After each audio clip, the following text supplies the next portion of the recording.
Hello everybody, and welcome to today's English conversation lesson.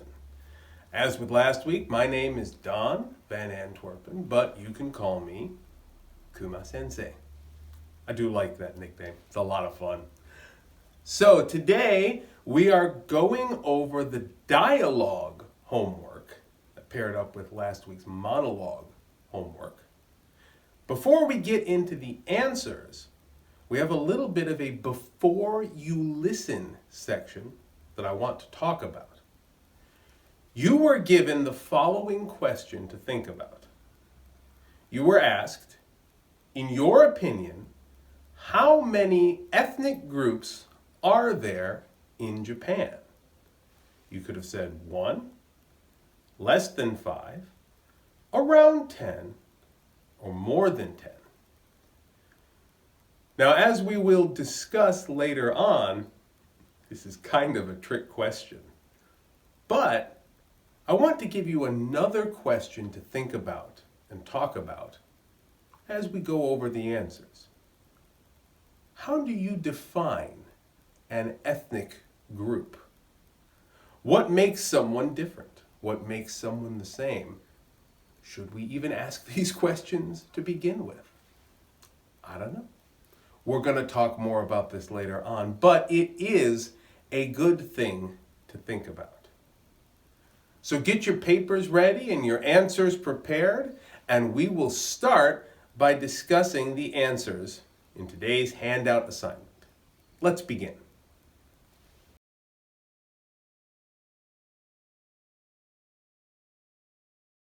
Let's take a look at section 1.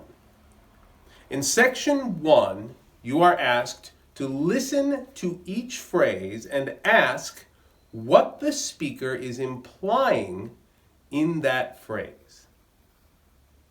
For number 1, the answer is C. Come to Rwanda and meet the wild animals.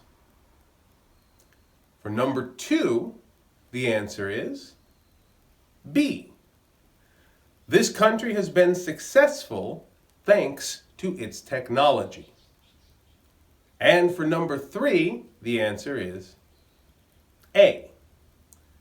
I was checking write-ups of films recently.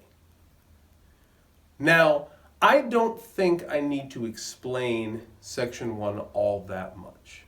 From what I can see from your answers and from what I hear, I don't see any problems that you're really having with this section. You all seem to have gotten the correct answers with little difficulty. However, if you are confused by any of these answers, please send me an email or ask any of the other teachers and we'll help you figure out what went wrong. But I think you probably did okay. So let's move on to the little bit more difficult section of today's homework. Let's go on to the next section.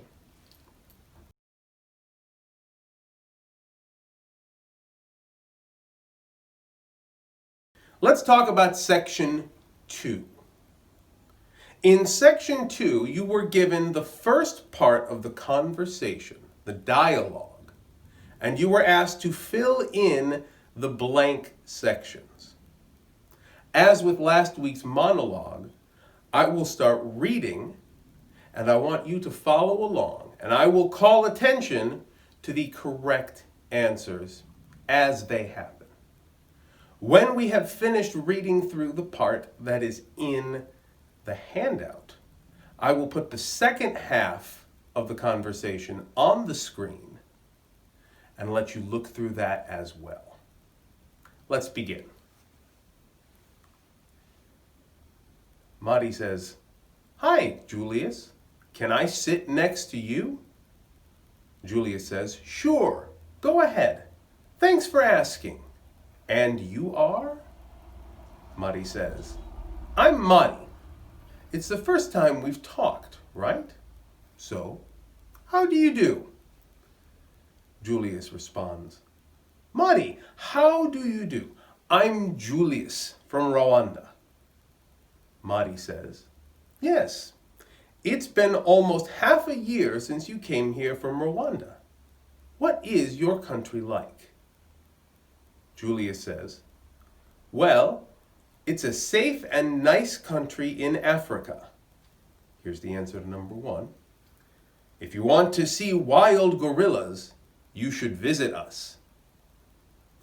Then Mari says, and this is where number 2 is, and Rwanda has made remarkable economic growth in ICT technology. Julius then says, I'm glad you know that. I was thinking that Japanese people are not interested in my country that much. Mari says, to be honest, I wasn't until recently. Julius asks, what made you interested in Rwanda?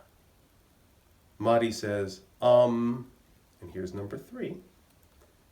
I was browsing movie reviews the other day and found some movies. Julius says, okay, that's great. Which one did you see? Mari says, first, I found a movie trailer for Shooting Dogs. And after that, I also read the synopsis of Hotel Rwanda. But I didn't watch either of them. I mean, I didn't have enough courage to watch them. I'm not sure if I'm ready to face reality. This is where the dialogue stops on our handout for our homework. And you should have found all 3 answers so far. The first one was, if you want to see wild gorillas, you should visit us. The second one was, Rwanda has made remarkable economic growth in ICT technology. And the last one was, I was browsing movie reviews the other day. So that's the first half of the dialogue. However, just for the sake of completion, I'm going to take a moment and put up the second half of the dialogue and give you some time to read through. Now pay very close attention to both the first and second halves of the dialogue because you will need to know what happens to answer the questions in section 3. Let's take a look.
So, were you able to read the rest of the dialogue? If you weren't able to keep up, you can go back, because this is a video, and look again. If you have any questions about the dialogue, feel free to ask me or any of the other teachers and we'll be happy to help you. So with that in mind, let's go on to the next section.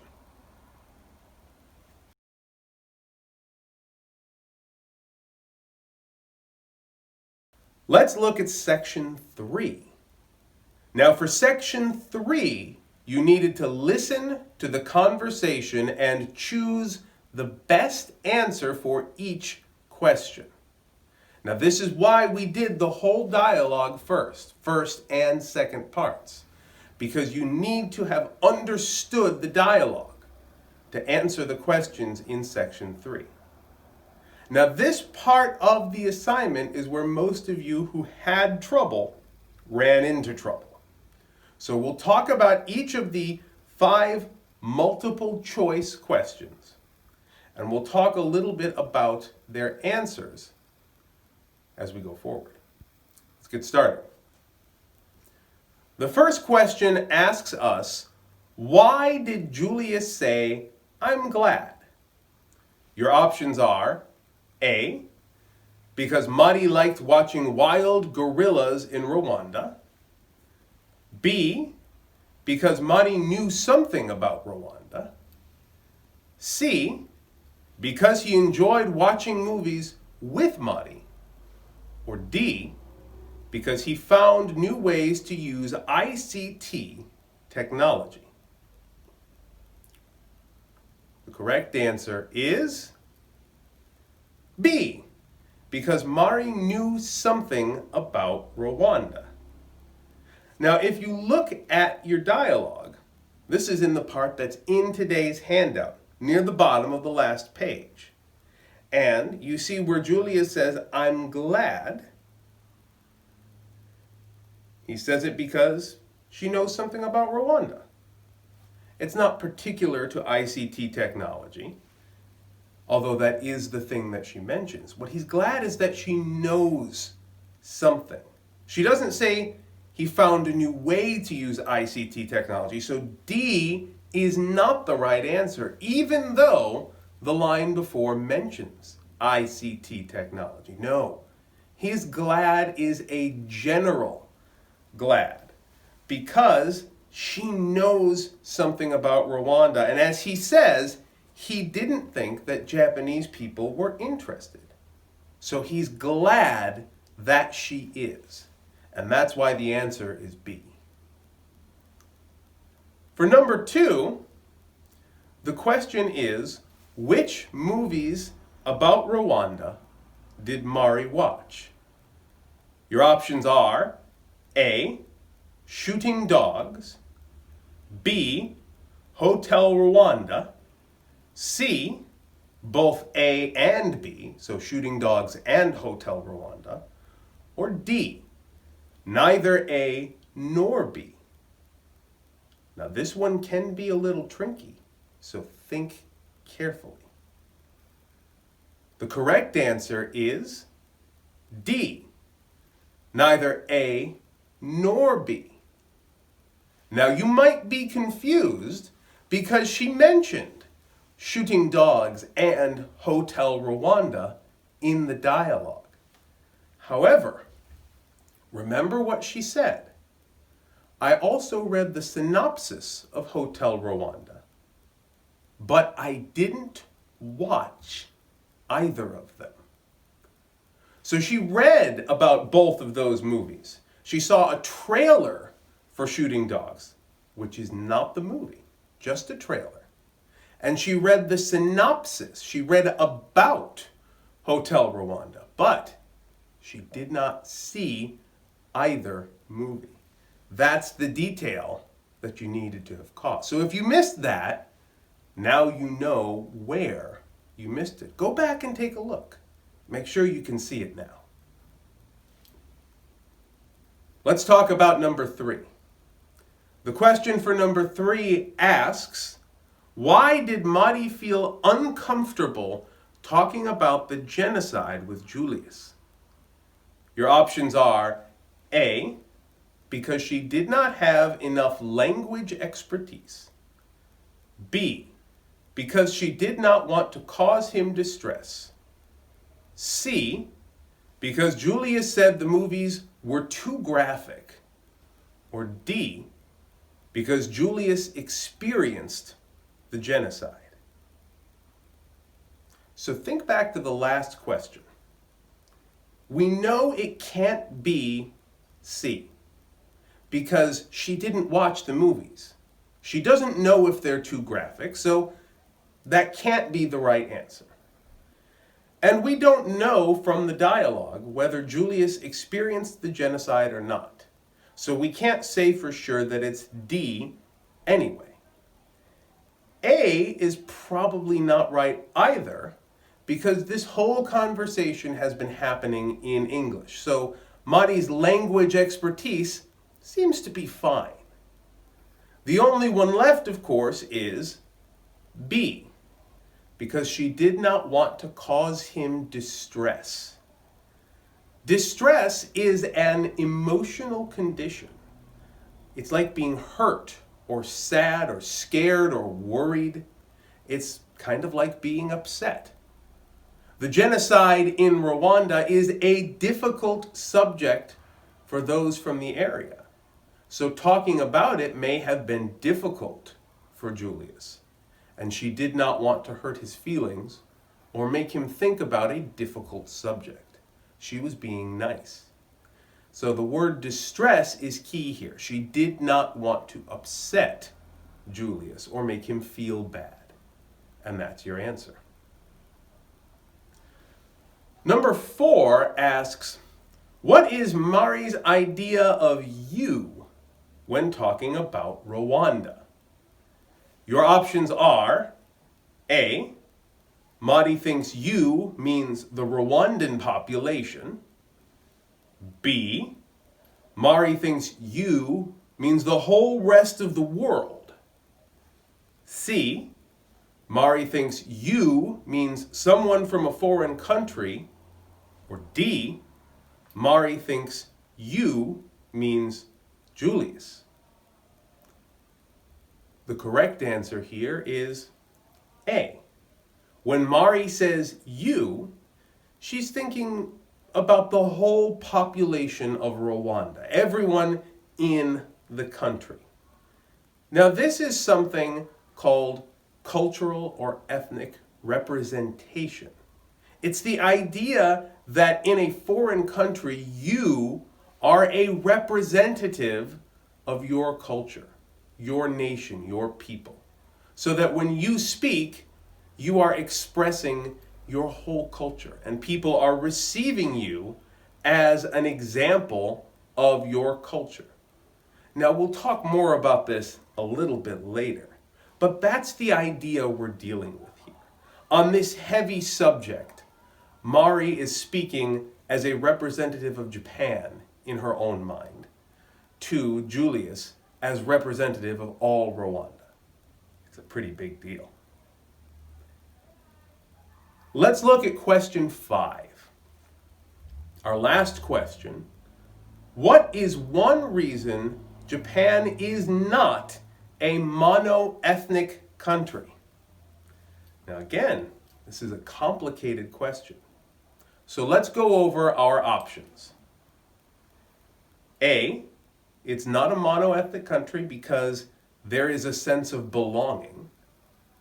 B, because there are people who know about the genocide in Rwanda.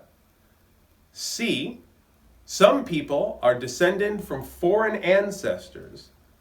And D, the Ainu people do not live in Japan anymore. The correct answer, of course, is C, because some people are descended from foreign ancestors. Now, of course, Japan as a multi-ethnic country is more complicated than this. There are many things that make Japan multi-ethnic. For example, there are people who live here who are not only descended from foreign ancestors, but are foreign themselves, like me. And there's many other things that make this country multi-ethnic and a little more culturally diverse. But that's not everything. So we'll go ahead and talk about this more at the end. But for now, what you need to know is that the correct answer is C. So that's it for the multiple choice questions. Take notes. If you have any questions, let me know. And we'll go on to our last section now.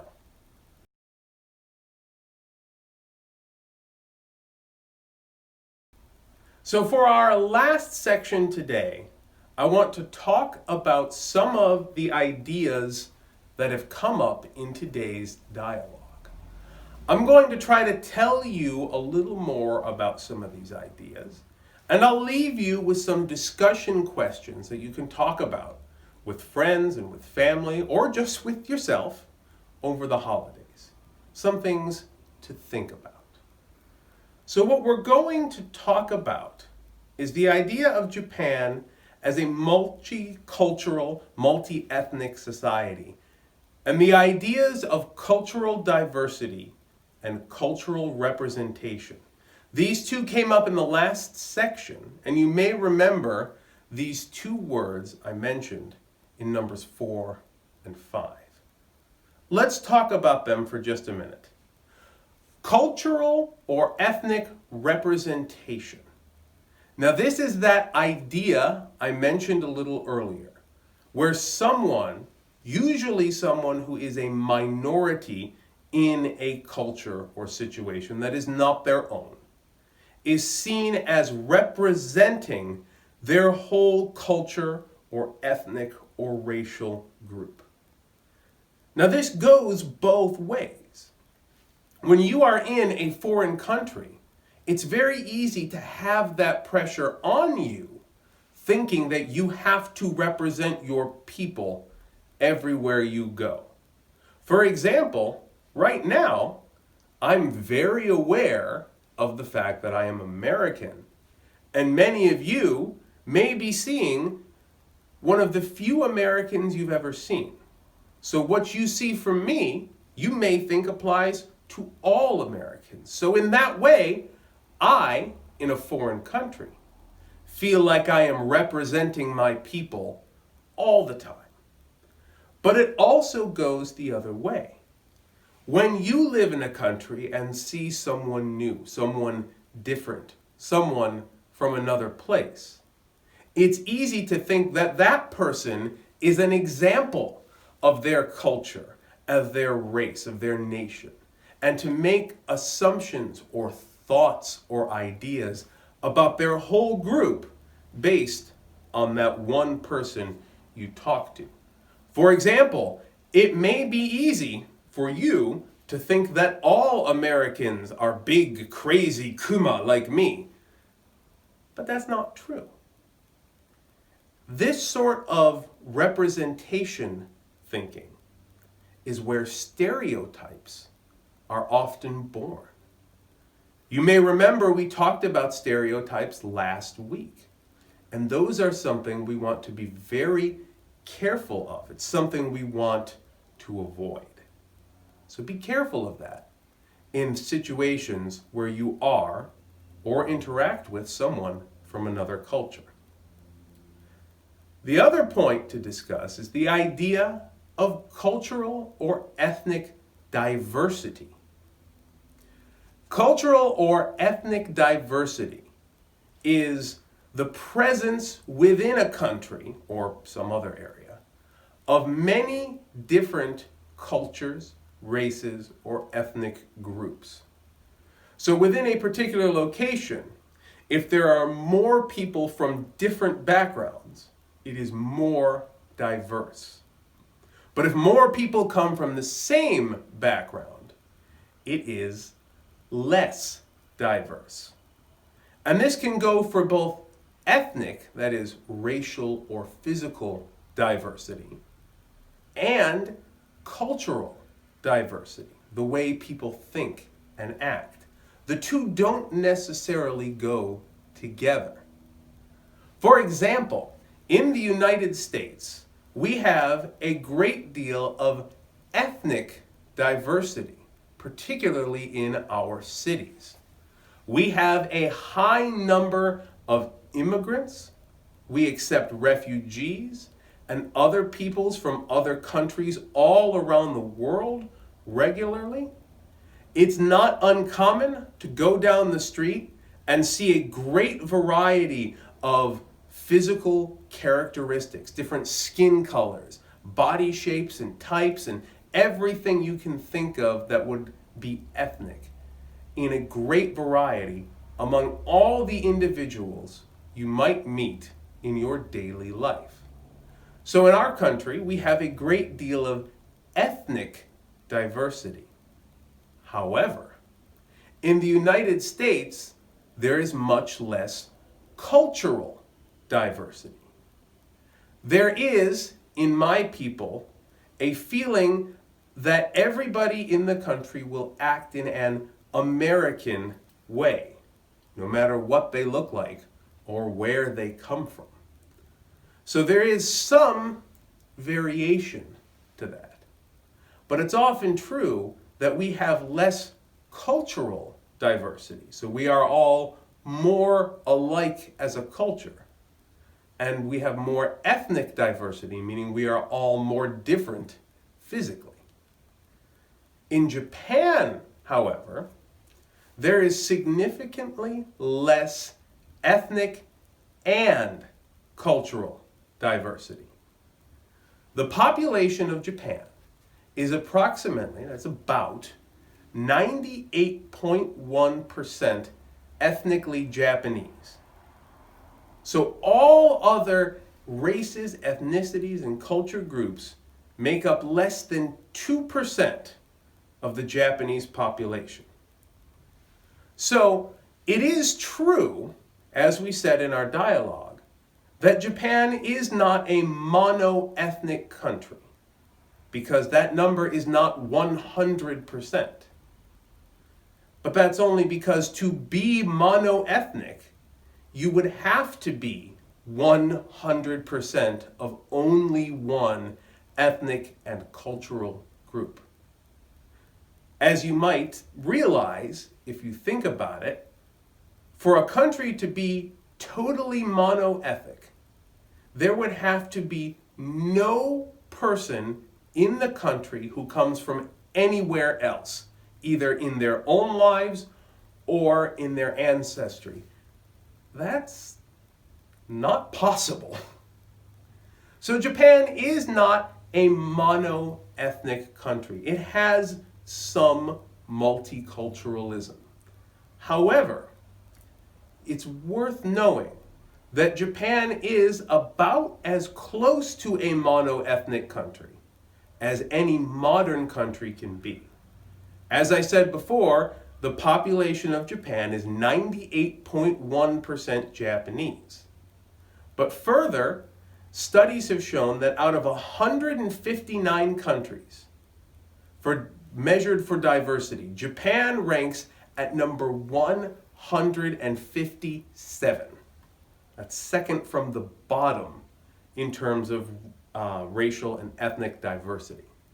So, we did better than North Korea, which is great, but even some of the most detailed, nice, and forgiving studies don't place Japan very high for ethnic, racial, cultural diversity. So it's important to recognize what we mean when we say that Japan is not mono-ethnic. It's not.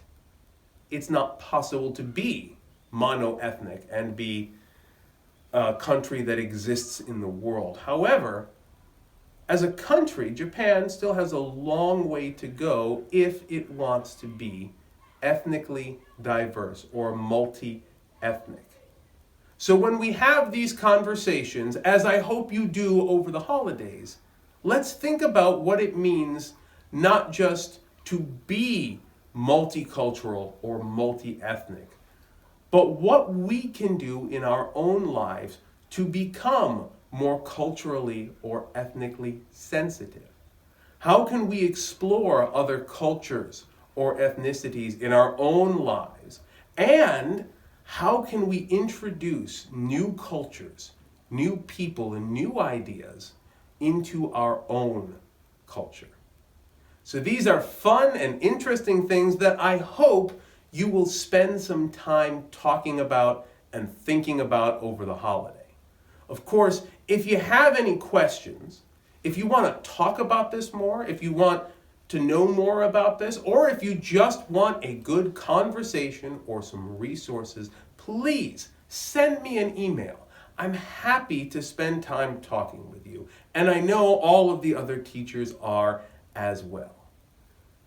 So that's it for today's lesson. I hope you guys have a great winter holiday, and I look forward to seeing you guys again more in the next year. Have a great time. We'll see you later. Bye.